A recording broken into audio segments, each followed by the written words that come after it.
on the next episode of Sips, Suds, and Smokes. For today's segment, drumroll please, we're having tea with a Matilde takeover. Oh, I have this English accent coming over me. Let's have a bit of tea with Matilda. That's right. Isn't it? Now, the cigars we'll be reviewing today are the Matilda Maduro, the Oscuro, the Quadratta, and the Connecticut, the Serena Connecticut, right? Is that Serena? Serena? I've always said Serena. Serena Connecticut? Yeah. Serena. And there might be a couple at the end that are a little extras there. Serena's the one with the big booty down at the Cluck and Chuck. Yeah, is she That's the one right. with the fish feet? That's why we're saying Serena, not Serena. Ah. Boy. We'll be right back after this break.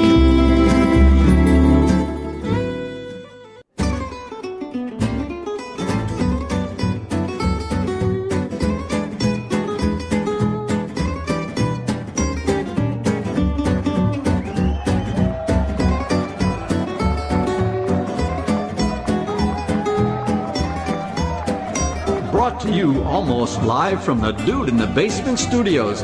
Why? Because that's where the good stuff is. It's Sips, Suds, and Smokes with your smoking host, the good old boys.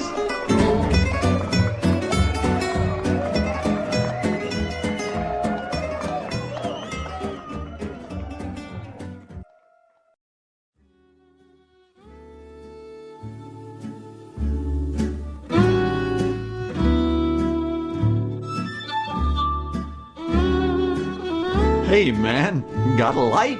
It's time for Smokes. Welcome again to the Smokes episode, folks of Sips, Suds, and Smokes. We are the best part of this podcast. Everything in life is worth discussing, and today we have with us good old boy Mike. Si, senor, I'm here. We have good old boy Benjamin. How's your dog, Nelson? Good old boy Nate. Howdy, y'all. And myself, good old boy Barger. What's up, folks? Happy New Year, first of all of you. I don't know that we've seen each other. 2024. But it's 2024, unless you're in Ethiopia, then it's like 17. Yeah, they're behind. It's weird. Anyway, we're the best thing on at 2 a.m. right before home medicine with Dr. Kevorkian, and just after dumpster fires with our Congress. Oh, yeah, that's for sure.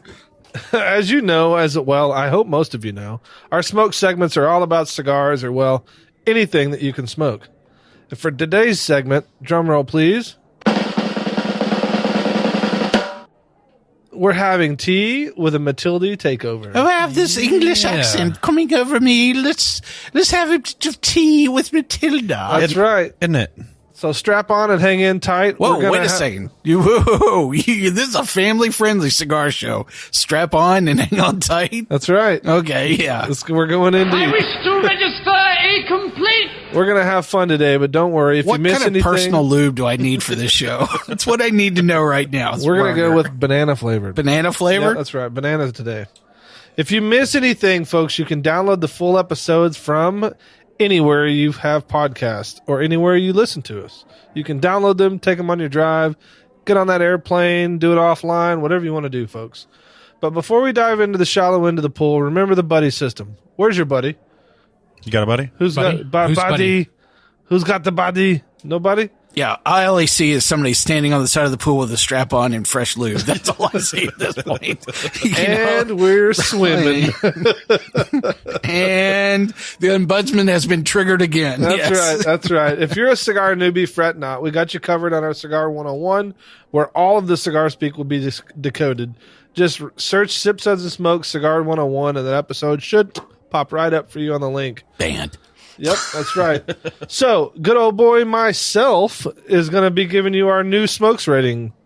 So, over the smokes rating, we'll be discussing with our Sip, Suds, and Smokes new rating system, plus our signature sounds. Here are those ratings now. 1, that sucked before it was lit.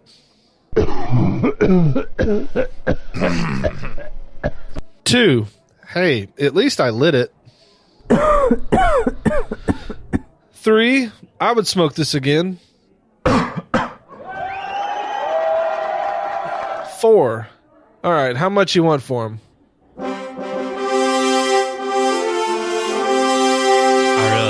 And 5. Magnificent. And 5. Where are they? I need a box.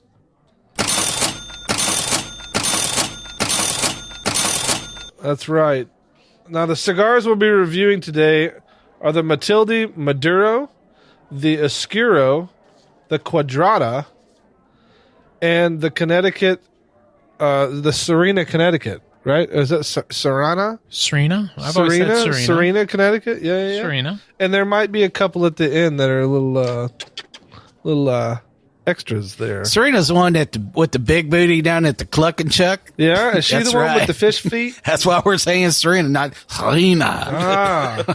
So Lions. we're going to let Nate kick us off with the Maduro. Nate, why don't you tell us a little bit about the Maduro? Good Yeah, luck. so the Matilde Serena Maduro is a bolder, darker version of the original Serena. The Maduro features an oily Mexican Maduro wrapper, a Dominican Criollo 98 binder, and a Nicaraguan and Dominican filler. When lit, the Serena Maduro offers a deep intensity of flavors while providing a well-balanced smoking experience. The cigars are handmade in Dominican Republic. The binder is Dominican Republic, the fillers, Dominican and Nicaraguan, and then the wrapper leaf is going to be Mexican San Andreas. What do you think about that cigar? I really enjoy it. To me, it's a nice, just mellow, rich, chocolatey Maduro. Yeah. Nothing too intense. I love it. Yeah. I'm a fan as well. I don't think they're over oily. I don't think they're over, I think it's a nice baseline Maduro to go with. Even it's a non-Maduro smoker's Maduro almost. Yeah, no, I agree. Benjamin, what'd you think? Absolutely. This is one of those full body, right? You get all of the flavor profile that you're looking for, but not overwhelming on the strength part of it. A lot of that like cafe mocha, cool chocolatey notes. These things are Cafe. super, super tasty. Mike? Little spicy up front. I caught a touch of kind of oil and leather. It actually feels really dense, as you're smoking through it. And I like the finish off this, but I thought the way you started it, I thought was a good way to describe it. It was just a good average Maduro. I don't think there was anything, amazing about it or bad about it. I just thought it was a good middle of the road. It's something to throw in the bag, with the for sure. For the wedding guests and Absolutely. or whatever. Golf gar worthy. There right. you go. Sure. Yeah. So what are we going to rate? Um. Looks like it's a 4. It's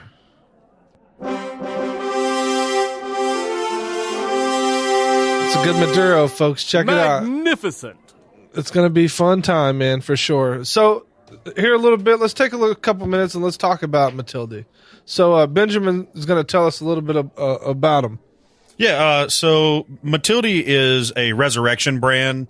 They're one of the first brands to be established in the Dominican Republic, originally founded in 1876 in Santiago de los Caballeros, but then revived by the Sejas family in 2014. So the versions that we're smoking today, Now, Nate, you were talking to us earlier about the Sejas family, right? Yeah. So why don't you tell the listeners a little bit about what you were telling us? Yeah, so essentially the father was the master blender for Altadis for about 30 to 35 years. They're the manufacturers who make Monte Cristo. They make Romeo and Juliet. A lot of H. Altadis Upmann. is a big umbrella brand. Big umbrella, and it's a very classic Trinidad. Dominican factory. And so he was the master blender there for a long time, even before the cigar boom in the 90s. And so he wanted to retire, and he retired. And then, from as I know it, he got bored and essentially decided to start this company with his son, Enrique. And Enrique and I got to meet years ago for the first time and sit down and have a cigar. And it's cool because he grew up, in the cigar industry with a dad who did it for a living. And I love that perspective. I've met a lot of people who've grown up in this industry with parents, and that it's such an interesting perspective because for him, even I remember him just talking about how it's like at first it was like he had no interest in that. He went to college. He had kind of a different plan for his life, never to join the family business. And then now his dad stepped down and he's running the whole company now. That's and awesome. for multiple years. And so it's cool to see how the family passion comes full circle with it. Yeah, I got to meet him at PCA. He was a really nice guy. Really nice guy for sure. That's just a very common, storyline that you have with a lot of different, brands that, I think a lot of people think that the cigar industry is like, thousands of people that are involved, with making a lot of these brands. It's really not. I mean, the cigar industry is really held in a very small number of families. I mean, when I think of, it's really more like 100 to 150 people that really, are involved in a lot of, across, whole generations and different brands. And so I think the storyline here is a very common one. And I like the fact that this is turning into, passing down, that skill set, which is something that you see also, quite a bit within this, cigar world as well, is that there's this multi-generational feel. Even if the son wanted to walk away, I'm glad that he decided to come back around and at least leverage, the skill and experience, from his father. Even if he walks away from it at some point in time, later in life, at least he's embodied, that skill and experience so that he can pass it on, to, his children or other, family. Well, and I think that's the cool thing, because it is, I do love meeting the people where, like, you grew up with it at, none of us have had that experience. We have parents who grew up with all different professions, but cigar rolling is probably not that. And so it's weird because, Barger's family was involved in strap-ons and personal lube products, but other than that, swimming, right? And swimming. Right. But yeah, so you think about, like, I know Barger, if the moment he had the chance to roll a cigar at the family factory, he would have done it. But so that, with or without lube. No, both. But like, try them both ways. You have that contrast. And then it's like, then you kind of, as an adult, as you get mature and stuff, and you start to grow into that. It's cool to see that contrast. I knew somebody had to make the strawberry switcher sweets. That's right. I'm going to talk about it. It's a dark time in my family's history. Awesome, Nate. Thanks for sharing. What else you got for us, Benjamin, on the Sejas family? Well, yeah, just to lead off of where, Nate left us, talking about Jose Sejas. He is a member of the Cigar Aficionado Hall of Fame, class of 2012, right? Which would have been just a year before he retired, and then jumped right back in the game in 2014. Both feet. And gave the rebirth of Matilde, and originally released the Matilde Renacer, which we are going to get into a little bit later here. Yeah. And big shout out to them for sending us these cigars and really making this happen. Thank you. Thank you very so much. You guys have been great. Their correspondence is great. Their whole team that I've dealt with has just been amazing the whole time. We will return some strawberry lube in return as a token of our gratitude. Well, I wouldn't go that far. That stuff's kind of expensive. One of those prototype strap-ons. One of the quotes from Jose that they have on their website that really does a great job of surmising this very... We'll be right back with that quote. Yeah. And we're back. Thank you for waiting, and I hope those commercials were fun. Benjamin's going to finish that quote for us, though. What you got? Well, yeah, we just wanted to drive home that feel of, the generational experience and the homage to not only the family, but where the families are from, right? And so on their website, they have a quote from Jose Sejas that says, "Making the best cigar in the world is what drives me. Matilde is how I pay homage to my country." Which I think awesome. is absolutely the bow on this present, if you will. I was going to say it's the first step towards indictment, but right. But it just, I think it drives home again. It drives home the fact of how small, but at the same time, like, prideful and impactful and passionate, these people are about something that is, absolutely handmade. This is something that comes from the soil, that has touched hundreds of pairs of hands from its inception to curing to aging to being rolled, blended, and then aged again. And just having, that level of care and attention to detail, and it being such a part of your being that after you've had, almost a 30-year career in an industry and literally made it to the Hall of Fame that it's still not enough. You still don't want to hang it up, and you want to get back out there and make an impact in the right way by resurrecting a brand, from the 1800s. Yeah, that's awesome. So up next, we've got the Oscuro, and continuing to speak more on that is going to be Benjamin. Yes, sir. Tell us about the Oscuro. Yeah, so we've got the Matilda Oscuro here. It was released in 2015 by Jose Seas and his family. This second release from Matilda Cigars boasts a dark San Andreas wrapper with a Sumatra binder and fillers from the Dominican Republic, Nicaragua, and Pennsylvania. Be prepared to enjoy a medium-bodied, flavorful cigar with notes of cocoa, espresso, cream, and cedar. The binder on this is Sumatra, filler Dominican, Nicaraguan. Demonic? Sorry, yeah. I'm having a case of the Bargers over here today. Oh, man, hey, Dominican, Nicaraguan, and the USA. That would be the Pennsylvania, wrapped in a Mexican San Andreas wrapper. I love that San Andreas wrapper on that thing. Amen. That is such a good cigar. Yeah, rating. What you got? Oh, well, I was just gonna. We'll get there. I was gonna say no. This is a tiny, short, little personal story about this cigar. So y'all been to PCA. Yeah. So the first year that they released this cigar at PCA, IPCPR, whatever, the first day. Now you guys have been to the show. The guys in the room have, and you smoke a lot of cigars. Yep. When they first released that cigar, I was so stoked to smoke it that was the first cigar I smoked on the first day of the show. And I feel like after tasting that cigar, it was all downhill. I couldn't taste anything after that day. Yeah. But that was the first cigar of the trade show I Except smoked for that year. LFD chisel, huh?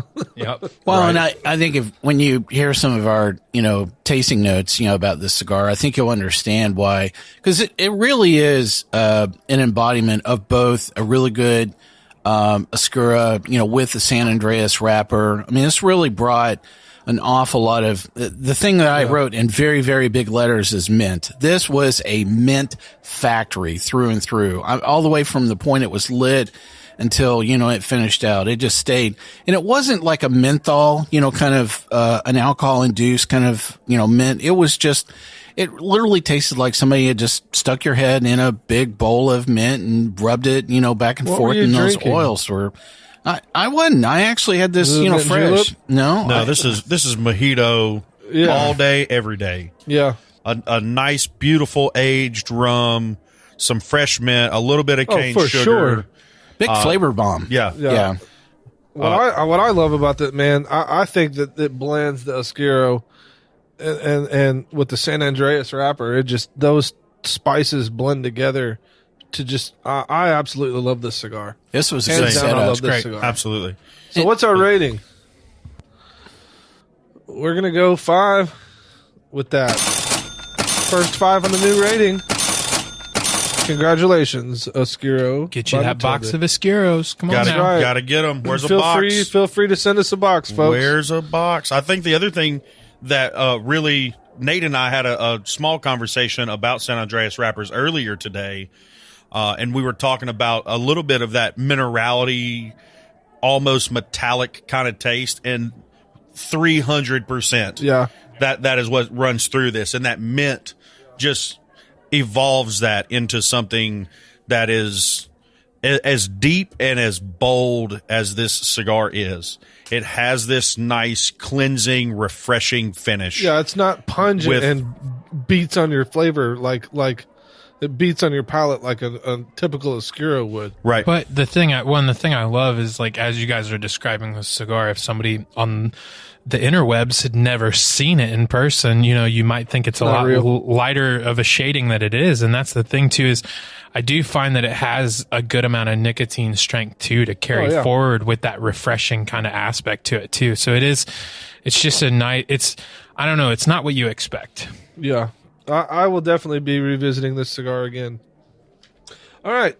Up next, we're going to have, let's see, we're going to have, what are we doing? The Quadratta. The Quadratta. Oh, that's me on the Quadratta, isn't it? Oh, hey-o. Got my notes mixed up here, folks. Sorry about that. But the Quadratta is the Matilda Quadratta. What I've got is it's a medium-bodied cigar blend by the Sejas family. In La Romana, Dominican Republic, using Ecuadorian Habano wrapper, Dominican binder, and fillers from Dominican Republic and Nicaragua. And this is the third line released by the company. And man, that Ecuadorian Habano wrapper is great. Oh, so good. I wrote down smoky spice, kind of like almost like a chipotle.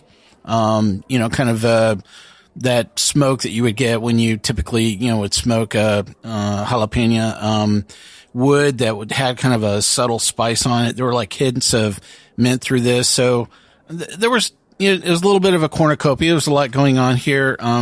This was just, kind of middle of the road for me. I didn't think it was, like amazing, but I didn't think it was bad either. I was definitely something I felt like it was just, it was good. It was a good representation of the rest of the product line. Did you pay for the extra guac at Chipotle?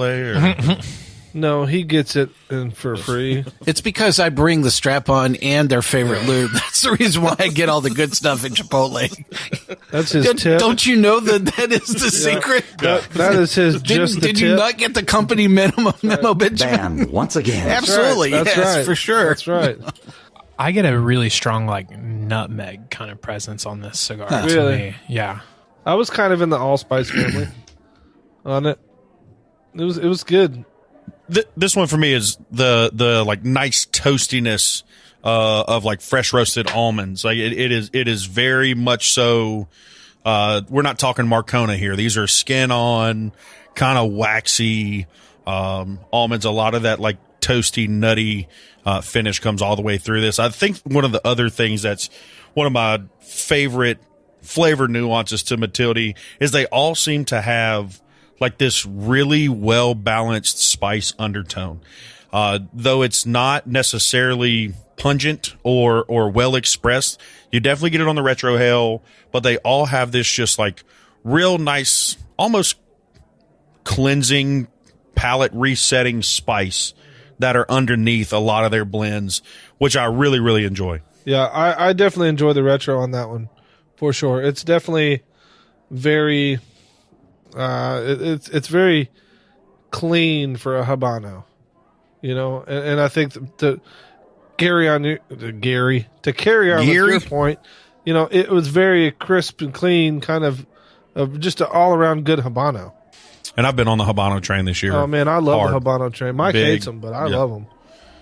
Habano, yeah. All right, so what's our rating on this, guys? So we're gonna go with a 4.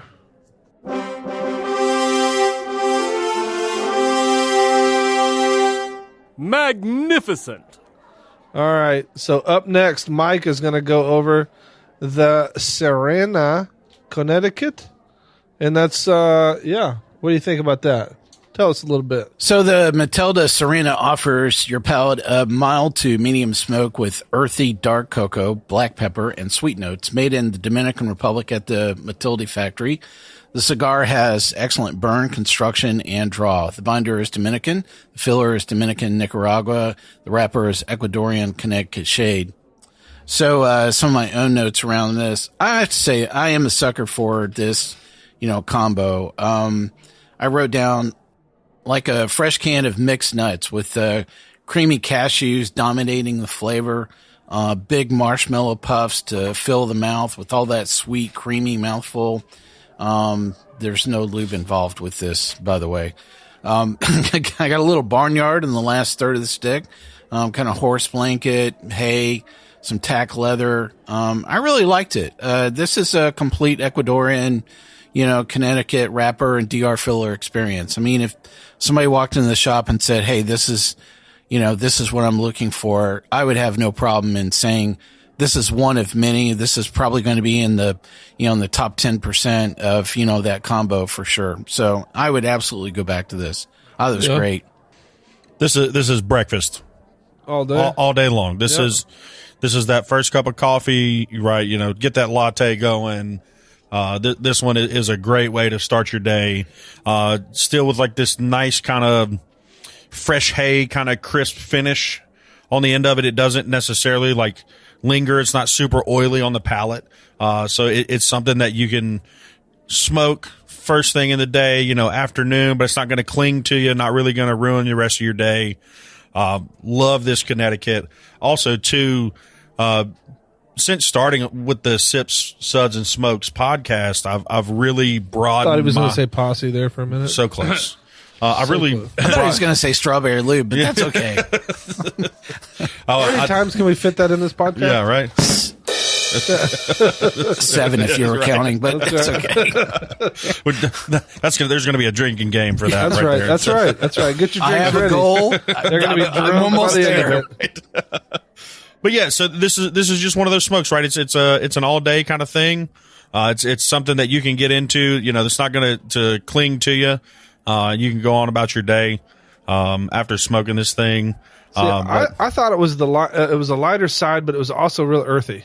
So I got a lot of earth tones out of it, a lot of like dirt, soil, kind of just really what I like about a good Connecticut cigar is like that. It was very much in my profile for Connecticut. Well, the one thing I'll add is this was actually my favorite stick of the entire flight. And really? So yeah, I did. I thought it was that good. And I ended up smoking it down to the nub. I was like, wow, I am disappointed this is over, Okay. That's always a good feeling. Well, we'll take a box of those if you want to send them to us. Yeah. What'd you think of it, Nate? Yeah. Yeah, I mean, I really like this one. I find it's what I'd call a utility Connecticut, where Absolutely. it's just like you can stand by it, but also like for me, it's just the thing I love about it too is how easy it burns. Like it's got a good draw, it's got a good burn, and especially when you talk about morning cigars, like part of a morning cigar is being able to ease into your day and being able to take that breath a lot of times before the morning. And so to me, that cigar is always flawless for just smoking perfectly too. Yeah, here's one of the things that I've found that I really enjoy about the Matilde family cigar lines. Okay. One is they're very approachable. So if you have a friend or someone that's just getting into cigars and you're like, oh, I don't know if I like this, I don't know if I like this, or they're ho-hum about certain things, you can go, let me put you onto this. This is the Connecticut. This is the Maduro. These are not overly... these aren't going to turn you off to any of the shades that they have. Like, it will help you come into what you're finding out about cigars. So it's a very, very much approachable brand is what I'm trying to say. And not just approachable from the flavor standpoint, price point. No, price point, 100%. In the whiskey industry, you talk about those bottles, that are the daily drinkers, the ones that are underrated, overlooked, but at the right price point, right? Yep. These bang for your buck kind of sips. This is the smoke for that. These are daily smokers, folks. 100%. These are $10 and under most of the time. Yeah, right? no, I mean, the biggest size is pretty much $10-11 and under. Yeah, I actually think this is a good product line, entry point for, people that not really quite sure what you like and what you don't like. I mean, this is, well, even if you do like cigars and, as avid cigar smokers, all of us, we're smoke this brand. Like this brand is but absolutely onto something. But, Nate gets to see this all day long. And, a lot of, things to talk about here on the show that people are very, brand, rut, consistent. They fall in love with one or two things. And I'm guilty of that myself. They just, they'll wear it out to death and they won't look, to the left or the right. This is what I call the step beyond the rut, which is, I don't think you know what you don't know. And, I think without, doing a swan dive in concrete and taking you down some path where it's going to be, a real departure from what you have been enjoying. If you were to go through this full product line and then go back to your tobacco store and say, of these, 5 or 6 sticks, I like these 2, these 3 are okay, this one is awesome. That is really going to give you a kind of a reference card to say, I like this flavor profile and I like these sticks, but I know there are going to be other people that are going to have some similar things like this. I think that's how I look at, a lot of what they've done in this product line is I don't think they've really gone after things that are on the extreme end, for a lot of these combinations and almost pushing the envelope of, what the tobacco is going to give up in some of these combos. I think they're going with good, solid choices. I think they're sticking with what works, and it's really showing through in a lot of the quality. I actually had that same conversation that you're talking about with Stump at the Abbey earlier today on my way in about another brand that I'm not going to say now, but we'll have them on. But it was interesting. He was asking me about them and what I thought, and I was like, well, this is neat having this back and forth about it. Well, this brand, like, there's a couple of solid sticks, and then there's a couple of sticks that are just like, meh, could do with or without, but that's just my profile, so don't just take one person's profile and go, well, I'm going to stock my humidor off one person's profile, because that's just silly, right? Buffalo Trace or anybody? Well, right? and honestly, and something we don't always talk about too on this podcast, but is the packaging is really user friendly, I would say, in a sense where I like the colors. The colors are nice, and the boxes they have the boxes that match the colors. And to me, it's just, if you want to get into this brand and start smoking through it and diving through it, it's just some brands make it real difficult to tell what is what, and this one, it's really super straightforward, color coordinated, super easy. And so, if even from a packaging standpoint, it's really easy to dive into Matilde. So part of what we were talking about is, so each of these cigars and the associated box have a very distinctive color. And so, I think it's very easy for people now. In fact, when we were going through this, I was like, well, did you have the blue one or the green one? Or did you have the orange one? Even as we were kind of talking about our own notes and planning, some of the show, we were actually using those color references. It was a little bit easier than, what did the band say? Because, sometimes the way in which the branding, the band, it's like they all have the same name and the same color. And then there's one small bit on the band that tells you what that particular stick is. And this is really apparent. Right under that major band that is color coded and has that classic, well-known Matilde logo. Yeah. Right underneath that is the name of the stick. Which leads into its profile and just like makes it even more. Yeah, absolutely. I'm very much a sucker for branding, and their branding is on point. Well, after this commercial, we're going to come back and talk about a couple more. Welcome back, as always. I'm sure those commercials were riveting, and I hope you enjoyed every one of them. But up next here, we got a couple of special delights. We're going to rate the Connecticut. Oh, that's right. Yeah, we got to rate See, it. I'm getting ahead of myself. I love checks and balances, folks. This is why we are together in one room. So we're going to rate the Connecticut. What do you guys think about the Connecticut there? That is a resounding, across the board 5. We all give it a 5. That is a great cigar. Great stick. And we'll take a box if you send them to us. But what was that term for across the board again? I don't know. Renounding? Listen, words are hard sometimes. The English language. My words are not the same as what before. That's right. Thank you, Kentucky, for my education. Can he say that properly with a strap on? And That's right. That's right. But the strap on and what you were saying. Oh, Matilda! All right. So, Nate, we have a couple treats here that they didn't send us for this podcast, but we're going to go ahead and talk about them because we love this brand. Nate's going to tell you about the Renacer. I'm horrible at pronouncing that, so that's why I let him say it. Well, folks. I said it too wrong the first time. Anyways, Jose Sejas, the legendary master blender who oversaw the production of Monte Cristo, H. Upmann, and Romeo and Julieta, for years, comes back to the industry with the brand of his own Matilde, Renacer. Renacer means, in Spanish, means rebirth.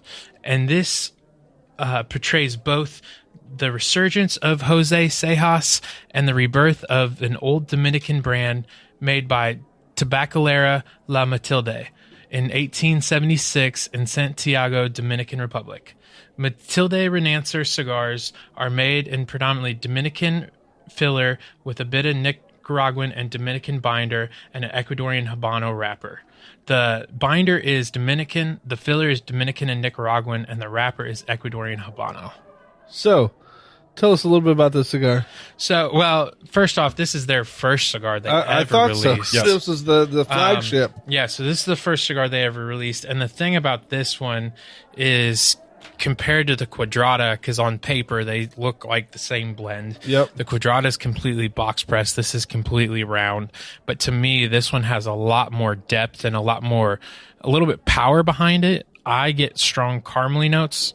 So have you guys smoked it? Has anybody else smoked it? I have. I have smoked this. Yeah. So you guys have. Okay. Yeah. So I think I've smoked everything that they okay, make. cool. I have. So yeah, so that cigar to me though, it's a really rich, flavorful cigar. I don't know, when they first came out, they had that cigar out by itself for at least a year or two. I remember that. It was super solid to me because it was very like old world, old style, but very flavorful and complex. I was very earthy with it. So very earth notes, very cocoa, very, very much what I want in a Habano. Very much.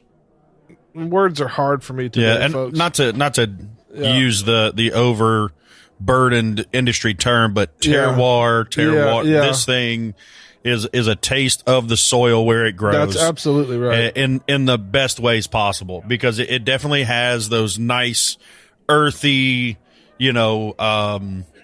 soil rich flavor profiles, but you also get that nice little bit of like sweet molasses. You get a little bit of the dark coffee. Yeah. And those of you that may not know, like Dominican Republic's rum country also.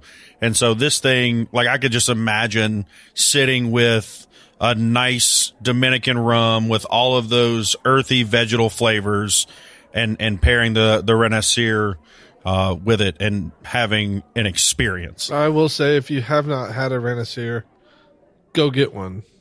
Go get two. Get three. Get three. Might as well. You're gonna love it, and you're gonna thank us later for it. Let's go with a rating on that, guys. What do we got? So we're gonna go with a 4.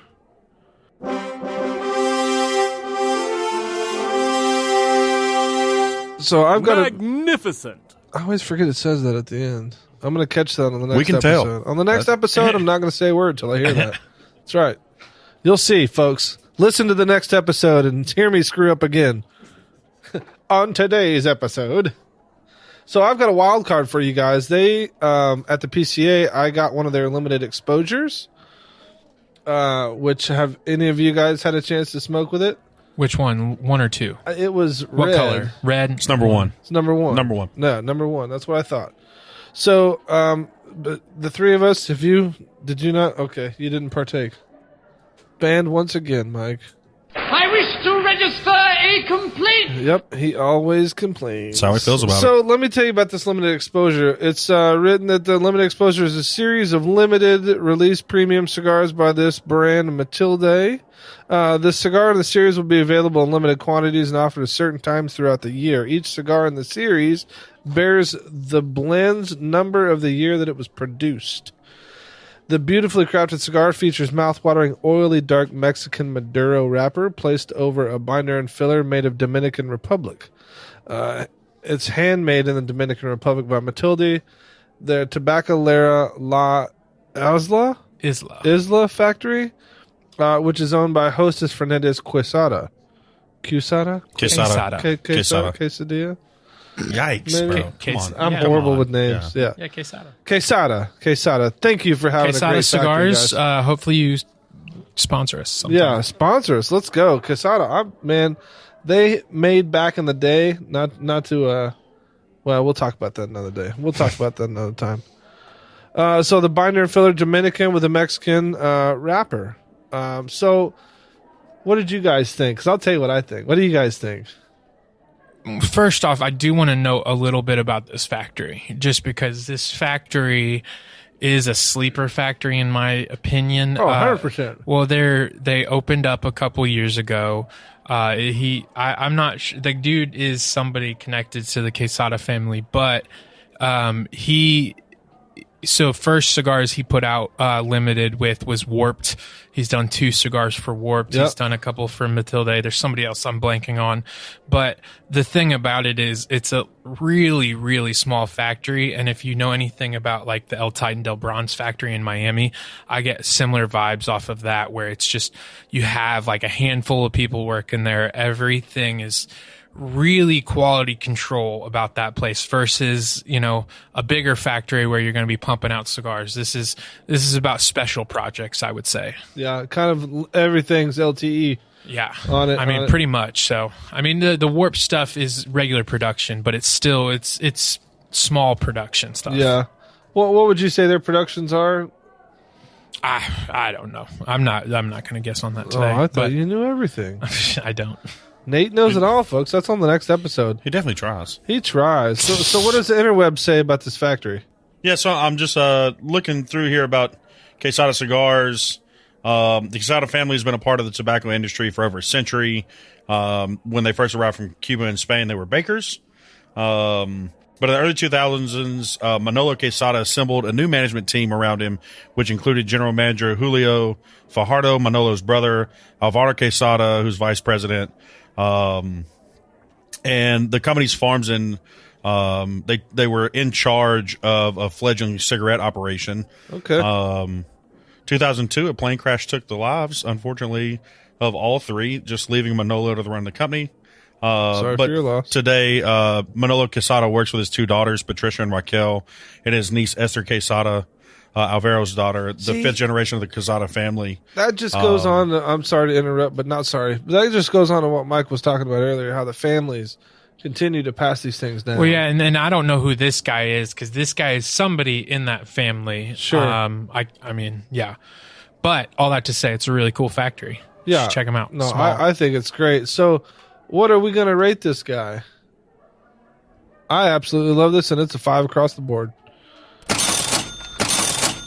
Now, they also released the number 2 recently, and the number 3 is coming out in March. Well, I don't know about their plans, but they've only done 1 and 2. Like each year, they essentially release 1 in like spring and 1 in the fall, but they've never done a 3. There's never been talks of a 3. Well, hopefully they've got a 3 coming in the mix because I'm ready to smoke it for sure.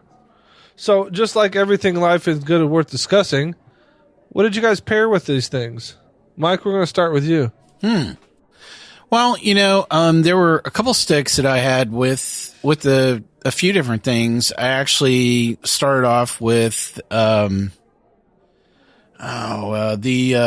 Quadratta. I actually had with a rum that was from Guyana, and it was okay. I thought the rum was a good choice. Foursquare?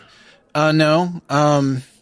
The Guyana rum that I had was, I forgot who the independent bottler was off of this. I want to say it was a K, Scott K. Okay. So I thought rum was a good choice with the Quadratta. I probably would have picked a different rum to go with. You know, something that was probably a lot sweeter than that particular rum that I chose. Let's see. I actually had a scotch with the Serena Connecticut, and that was spot on. I went to a Kalila that had been finished in a sherry bud as well, and that was a perfect combo. Yeah. You know, the Connecticut is just a great way to set things up where you can really go after huge flavor bombs, you know, to be able to pair with that. I probably would have even gone for even an Isla, base scotch would have been probably good. I can see a Lefroy working really well with that. The Pete would have went with that? Yeah, I think I probably would have even gone, you know, some products in the Ardbeg line, Alligator. Heavy. Would have worked out. I don't think I would have gone full blown, you know, Octomore, you know, paint thinner, but maybe like a Bruichladdich, something that's got a little salinity to it. Well, Bruichladdich not peated. Ashitachen. But you know, I think that is a good pairing choice is when you have something that is, really sweet like those, in a Connecticut wrapper, is that you can really go after things that are really good flavor bombs. And I tend to go after things that, have a lot of wood or have, in this case, a lot of, peat or something that's finished that's really going to really bring in a tremendous amount of flavor, with this. I actually had a wine with not the Oscuro, but I forgot the other stick that was in this line. Renacer. Talking about wine. The Renacer? The Serena Maduro. Serena Maduro. I actually had a red Zen with that, and I thought that was a really good choice. It actually, I thought it really enhanced the wine, quite a bit. I actually enjoyed that combo. I would have went with like a Carmenere or a Cab Franc. Yeah, those are blending grapes. But I like blending grapes. I think you needed something that was a bit more beefier to kind of stand up to it all. I'm not a wine guy, just throwing that out there. That's okay. But obviously. I'm impressed you knew the word Franc without saying, a flavor of lube. You mean Frank don't make wine no more? You mean they don't taste like hot dogs? I think that's probably what if I had to, maybe summarize, some of the pairing choices. Again, very good hand in hand. I really think of that product line as a very good reference guide. I mean, I think you can sit down and say, you're going to find, good pairing elements with things that you like. You may not, with some of those cigars that maybe you just had with nothing else with it, if it was paired with something, you actually might enjoy the cigar a lot more and would really enhance the entire experience. So, I mean, I think that's why I really tend to think of, this product line as a good reference set, is to say, sit down and, have 2 cigars and 3 different products that you pair with all 3 of them. Yeah. And you're going to go yes, no, yes, no, yes, no. And you're going to figure out, pretty quickly a bit of some process of elimination, both what you like and what you don't like. So, that's what I like about this product line in general. It's funny because I did a rum as well. I was on a Habano Club 7. Okay. So, which was great with it. With which stick, do you remember? That was with the Maduro. And I thought it went really well with it. But I also did like coffee and root beer and I went Irish whiskey with them. Huh. So I was in like a Redbreast. Yeah. Like, Which one?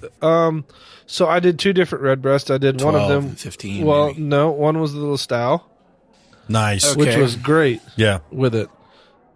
And then the other one was the 15. Yeah, I think that style is sherry cask. So, with a lot of those like dried fruit notes 100%, would be super the tasty. Hogsmeade or Hogshead sherry cask or whatever. Hogsmeade. Yeah. You've been watching Harry Potter, you weirdo. Dude, don't get me started. Okay. Yeah. Yeah, I think that's a good setup in general, for Maduro's, lend itself pretty well to a lot of, broad range of Irish whiskeys. Yeah. I think that's a good go-to. I would encourage people not to hold yourself to one only taste profile when you're drinking something pairing with a cigar. Branch out. If you've got multiple bottles, try different things with them. Comparative and contrasting 100%, tasting 100%. is a big thing. Yeah, because they'll pull out flavors, they'll pull out other nuances that you didn't even know was there. What about you guys, real quick? We only got a short amount of time here. What is about? I was on a heavy dose of Liquid Death lime flavored soda waters for this. There you go. Clean, crisp, refreshing. The lime brings on that kind of island vibe and just a great reset as you smoke through these cigars. Nate? I'm just going to say some nice old filtered H2O. Oh, there you go. Some Love water, it. some agua. All right. Well, this has been a great show. Great product line. This has been a great I'm product glad we got line. to go I through. am Yeah. absolutely, hands down, love this stuff. But great stuff for the episode today. You guys, I want to thank our guest and our co-hosts, good old boy Mike.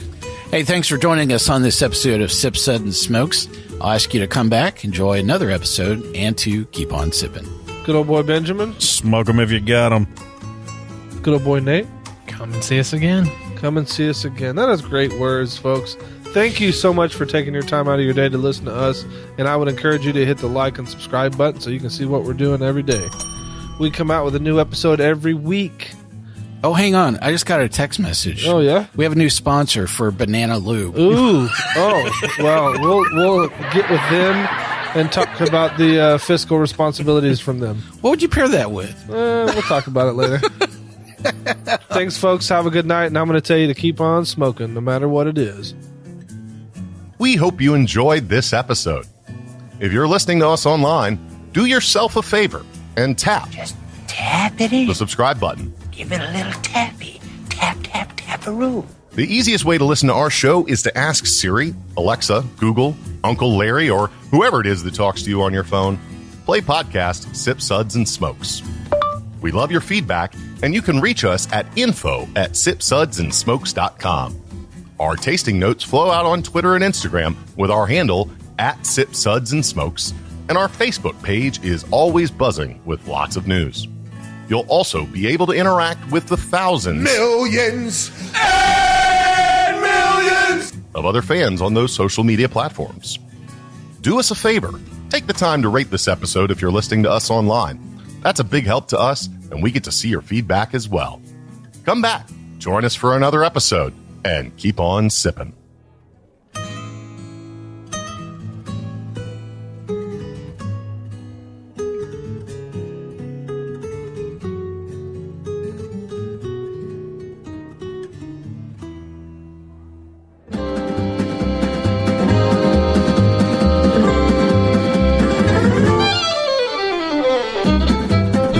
This has been a One Tan Hand production of Sip, Suds, and Smokes, a program devoted to the appreciation of some of the finer slices of life. From the Dude in the Basement Studios, your hosts, the Good Old Boys, will see you all next time.